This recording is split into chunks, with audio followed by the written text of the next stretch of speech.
बिस्मिल्लाहिर्रहमानिर्रहीम। अस्सलाम वालेकुम नाज़रीन इकराम, मैं हूं मखदूम शहाबुद्दीन और आप देख रहे हैं मेरा फेसबुक और यूट्यूब चैनल। उम्मीद करता हूं आप सब लोग बखैर वाफियत होंगे और जहां भी होंगे अपने अहले खाना समेत खुश भी होंगे और महफूज भी। नाज़रीन इकराम, इस वक्त मुल्क के जो हालात बन चुके हैं, एक जानिब तो पाकिस्तान की जुडिशरी है, तो वहीं दूसरी जानिब पाकिस्तान की मुक्तदरा है। इस सब के दरमियान इमरान खान और पाकिस्तान तहरीक इंसाफ है। इस सब के अंदर अब जज ने एक बड़ा ऐलान किया है। जज ने कहा है कि इमरान खान की रिहाई का फैसला मैं करूंगा तो जरूर, लेकिन शर्त यह है कि अगर मैं जिंदा रहा, अगर मेरी सांसें कायम रहीं और अगर मुझे जिंदा छोड़ा गया तो ही मैं इमरान खान का फैसला कर सकूंगा। इसके साथ ही साथ लाहौर हाई कोर्ट से भी एक बड़ी समाअत का अहवाल आपके सामने रखना है। इमरान रियाज खान जो है वो भी रिहा हो चुके हैं और उन्हें डिस्चार्ज कर दिया गया है। इमरान रियाज खान को लेकर वापस मियां अली इशफाक जो है वो घर की तरफ रवाना तो हो गए हैं, लेकिन इमरान रियाज खान ने बहुत बड़ा ऐलान कर दिया है और यह ऐलान भी बहुत से लोगों के लिए खतरनाक ऐलान है। और क्या इमरान रियाज खान दोबारा गिरफ्तार होने जा रहे हैं, इस हवाले से अहम तरीन डिटेल्स हैं। और साथ ही साथ लापता अफराद का मामला जो है, जस्टिस मोहसिन अख्तर कियानी की अदालत हो, लापता अफराद का मामला हो और उस पर कोई बड़ा खड़ाक ना हो, ये कैसे हो सकता है। तो इस्लामाबाद हाई कोर्ट में एक जानिब अहमद फरहाद वाला केस तो डिस्पोज ऑफ कर दिया गया, लेकिन उसके अंदर जो फैसला सुनाया गया वो पीछा करता रहेगा बहुत अरसे तक, और वो डिस्पोज ऑफ हुआ भी है लेकिन नहीं भी हुआ। लेकिन अब जो लापता अफराद वाला केस है उसमें जो अहम तरीन मोड़ आया है वो बड़ा इंपॉर्टेंट है। बल्कि पहले मैं उसी की समाअत का कुछ अहवाल जो है आपके सामने रख देता हूं। अब नाज़रीन इकराम, इस्लामाबाद हाई कोर्ट में बलोच तलबा की बाजियाबी से मुतल्लिक कमीशन की सिफारिशात पर अमल दरामद का केस, जस्टिस मोहसिन अख्तर कियानी ने केस की समाअत की। ISI, MI, IB, CTD, FIA की कमेटी जो तश्कील दी गई थी, उस हवाले से जस्टिस मोहसिन अख्तर कियानी ने पूछा कि क्या खुफिया इदारों की कमेटी ने कोई वर्किंग की है, कुछ किया भी है आपने। अब इस सब के अंदर असिस्टेंट अटॉर्नी जनरल जो है उन्होंने कहा कि अगर अदालत ईद के बाद का वक्त दे दे तो बहुत बेहतर है। जस्टिस मोहसिन अख्तर कियानी ने कहा कि जो मिसिंग हैं उन्होंने भी तो ईद करनी है, अगर आपने ईद करनी है तो उन्होंने भी ईद करनी है। अब इस सब के अंदर अदालत ने इस्तफसार किया कि अटॉर्नी जनरल को गुज़श्ता समाअत पर 3 मिसिंग पर्सनस के केसेस का बताया था, उसका क्या हुआ। अब इस सब के अंदर एडिशनल अटॉर्नी जनरल ने कहा कि 95 में से 91 को अभी तक ट्रेस किया जा चुका है, हमने पूरी कोशिश की है और हमारी कोई बदनीयती शामिल नहीं।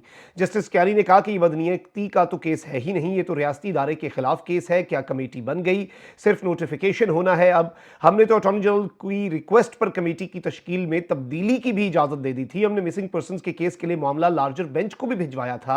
क्रिमिनल जस्टिस कमेटी की भी एक मीटिंग होती है जिसमें हम इश्यूज को देखते हैं। अब इस सब के अंदर जस्टिस मोहसिन अख्तर कियानी ने कहा कि बहुत से केसेस जो हैं वो आपने नेशनल सिक्योरिटी के साथ लिंक किए हैं, उससे मुतल्लका हैं, हम उनको इन कैमरा कर लेंगे, उसमें कोई हर्ज नहीं, लेकिन हमें लापता अफराद के हवाले से इन कैमरा ब्रीफिंग दें। ये लापता अफराद का इशू हल होना चाहिए। ये लापता अफराद के मसाइल रियासत के लिए मोहब्बत पैदा नहीं कर रहे, रियासत को इस बात का अंदाजा होना चाहिए। फिर जस्टिस मोहसिन अख्तर कियानी ने एजेंसीज को यह मैसेज दिया कि एजेंसियों का अपना काम है, उन्हें हम काम से नहीं रोक रहे। लेकिन इस सब के अंदर मैं आपको यह बता दूं कि उन्होंने यह भी कहा कि अगर एक आदमी को एजेंसियों के पास रखकर बाद में CTD ने उस पर 500 ग्राम धमाका खेज मवाद ही डालना है, इससे तो फिर अदालतों का वक्त ही जाया होगा। मतलब इस तरह की चीजें पहले एजेंसी और बाद में बाजियाब करके CTD को दे दें।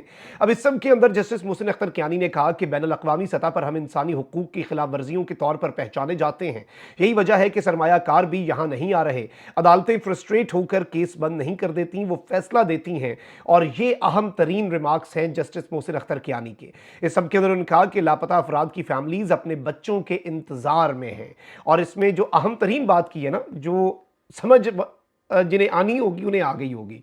जस्टिस मोहसिन अख्तर कियानी ने कहा कि 95 में से 91 लापता अफराद जो रिकवर हुए हैं, जिस दिन उन्होंने अपने बयानात रिकॉर्ड करा दिए ना, आपके आधे ऑफिशियल्स जो है ना, हुकूमती ऑफिशियल्स, इस एग्जीक्यूटिव का जो हिस्सा है, उनमें से आधे लोग जो है ना वो प्रोसिक्यूट हो जाएंगे। यानी कि आप खुद ही अंदाजा लगा लें कि सूरत हाल किस तरह की है और सिचुएशन कितनी कॉम्प्लेक्स हो चुकी है, सिचुएशन कितनी अलार्मिंग हो चुकी है। और जज साहब ने एक बहुत वाज़ेह और दो टोक मैसेज जो है वो दे दिया है।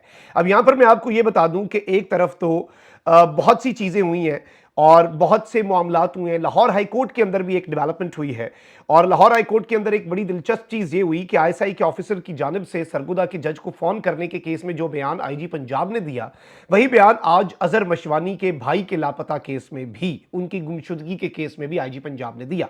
अब इस सब के अंदर आईजी ने बयान दिया कि हमारे पास तो सीडीआर और जियो फेंसिंग की सहूलत इस्लामाबाद हाई कोर्ट ने वापस ले ली है। जस्टिस बाबर सत्तार का फैसला ना कि लोगों की आप इस तरह से ट्रेसिंग नहीं कर सकते। अब अगर अदालत हुक्म दे तो हम फौरी तौर पर अजहर मशवानी के भाई का पता करवा सकते हैं, लेकिन पहले जरा इस्लामाबाद हाई कोर्ट के ऑर्डर के बरक्स हमें जरा इजाजत तो दें।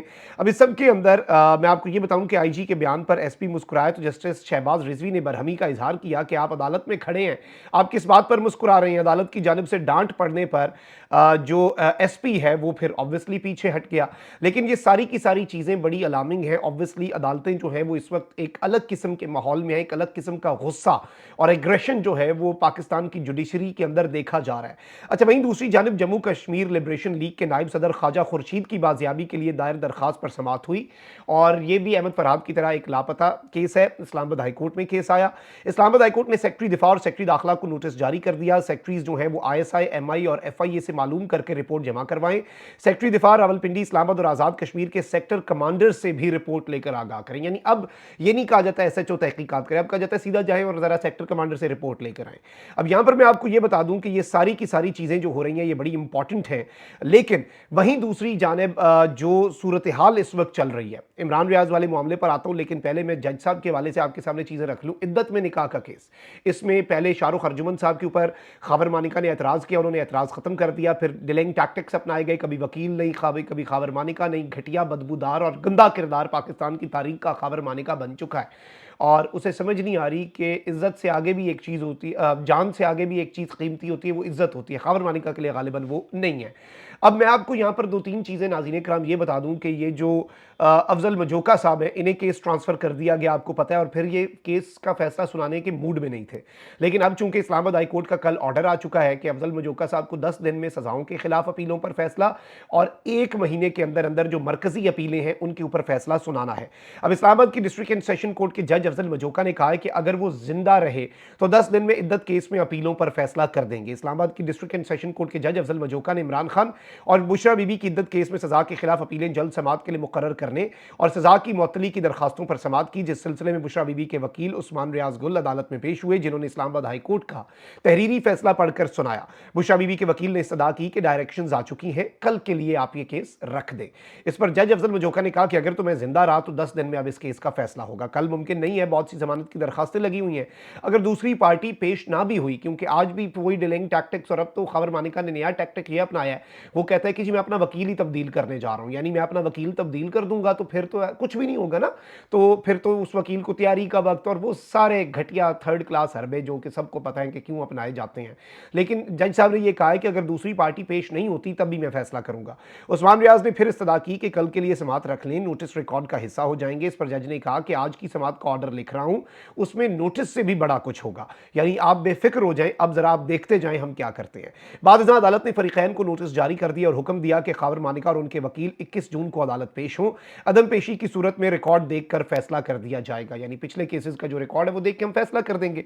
अदालत ने केस की मजीद समाअत 21 जून तक मुलतवी कर दी है, लेकिन अब इस सब के अंदर यूं लग रहा है कि बहुत जल्द फैसला जो है हो जाना है। अब यहां पर एक और डेवलपमेंट ये भी हुई है कि जो सुप्रीम कोर्ट ऑफ पाकिस्तान है वहां पर भी केस जो है वो फिक्स हो चुका है। सुप्रीम कोर्ट के अंदर जो लाहौर हाई कोर्ट का ट्रिब्यूनल्स बनाने वाला केस है, और लाहौर हाई कोर्ट के चीफ जस्टिस आपको पता है कि डटे हुए हैं। लाहौर हाई कोर्ट के चीफ जस्टिस जो हैं वो टिका के इस वक्त लगे हुए हैं कि वो किसी भी तरीके से आपको पता है कि सरेंडर करने के लिए तैयार नहीं है। अब यहां पर मैं आपको यह बता दूं कि इमरान रियाज खान के हवाले से अगर बात की जाए तो उन्हें जिस तरह से एहराम में गिरफ्तार किया गया और उनका एहराम जबरदस्ती खुलवाया गया, हालत एहराम से उन्हें निकाला गया और जो जुल्म और बर्बरियत की गई और एक घटिया किस्म का मरियम नवाज का पोलिंग एजेंट जो है उसकी मुद्दत में केस बनाया गया, और फिर जिसकी विसातत से उसने उस एफआईआर में लिखा कि मैं डॉक्टर अरशद की विसातत से मिला। इमरान रियाज से डॉक्टर अरशद का वीडियो मैसेज आ गया कि मैं खुदा को हाजिर नाजिर जानकर कहता हूं ये घटिया, लग़्व और झूठी बात है, और वो डॉक्टर अरशद ही गायब हो गया। लेकिन वो केस से इमरान रियाज अगले ही दिन डिस्चार्ज हो गए, यानी जिस केस की बुनियाद पर इमरान रियाज खान को हज पे जाने से रोका गया और उनका एहराम उतरवा लिया गया, एहराम की हालत में उस शख्स को अरेस्ट किया गया जब वो लब्बैक अल्लाहुम्मा लब्बैक की सदाएं लगा रहा था, तो उस वक्त जिस जो केस बनाया गया मरीम नवाज के पोलिंग एजेंट की मुद्दत में, वो एक दिन में उस केस से इमरान रियाज डिस्चार्ज हो गए। फिर एक और केस बनाया गया जिसमें गिरफ्तारी कर डाल दी गई, और वो है जी, इमरान रियाज खान गाड़ी नहीं चला रहे थे, सबने देखा, साथ उनके मियां अली इशफाक थे, लेकिन इन्होंने कहा इमरान रियाज ने गाड़ी चढ़ा दी सिक्योरिटी बैरियर पर, सिक्योरिटी बैरियर को नुकसान हुआ, कार्य सरकार में इमरान रियाज ने मुदाखलत कर दी और वो उस केस के अंदर इमरान रियाज को अरेस्ट कर दिया। आज मैं आपको ये बता दूं कि इमरान रियाज खान जो है वो उस केस के अंदर भी डिस्चार्ज हो चुके हैं। अब सवाल यह है कि इमरान रियाज खान क्या दोबारा हज पे जाने के लिए कोई अटेम्प्ट करते हैं? अभी तो ये मामला, मैं आपको ये भी बता दूं कि ये इशू जो है ये अभी जाना है, इसके अंदर जो तौहीन अदालत की कार्रवाई है वो इस्लामाबाद हाई कोर्ट के अंदर होनी है, और ये तौहीन अदालत की कार्रवाई जो इस्लामाबाद हाई कोर्ट के अंदर होगी, ये बड़े बड़ों के लिए बहुत सी मुश्किलात जो हैं वो कायम करेगी। लेकिन इस सब के अंदर जो अहम तरीन डेवलपमेंट्स हैं वो ये हैं कि इस वक्त जो जज डटे भी नहीं थे, अब उन जजेस को भी बाज़ाब्ता तौर पर डटना पड़ रहा है, और इसमें अब बहुत कुछ होगा। दमादम मस्त कलंदर जो है वो अब पीटीआई की तरफ से नहीं, वो अब पाकिस्तान की उस जुडिशरी की तरफ से होगा जिसे पिछले बहुत से अरसे से इस कदर दीवार से लगाया जा रहा है कि वो जुडिशरी भी खुद भी वो बेचारे सोच रहे हैं कि हमारे साथ हो क्या गया है और हमारे साथ हो क्या रहा है। क्योंकि इस वक्त जज जो है उसका कोई आपने बंदा उठा लिया, किसी के घर वालों को उठा लिया, किसी के घर को तोड़ दिया, किसी का, मतलब खुदा का खौफ करें, इस मुल्क के अंदर आइन और कानून का कुछ ना कुछ एक वही रहने दें, हवाई रहने दें कि कम से कम कहीं ना कहीं एग्जिस्ट करता है। इतना भी खत्म ना करें कि लोगों का सिस्टम पर से एतमाद उठ जाए, क्योंकि उसका नुकसान पीटीआई को नहीं, फिर सिस्टम को ही होगा। अपना बहुत ख्याल रखें। अल्लाह निगमान। पाकिस्तान जिंदाबाद।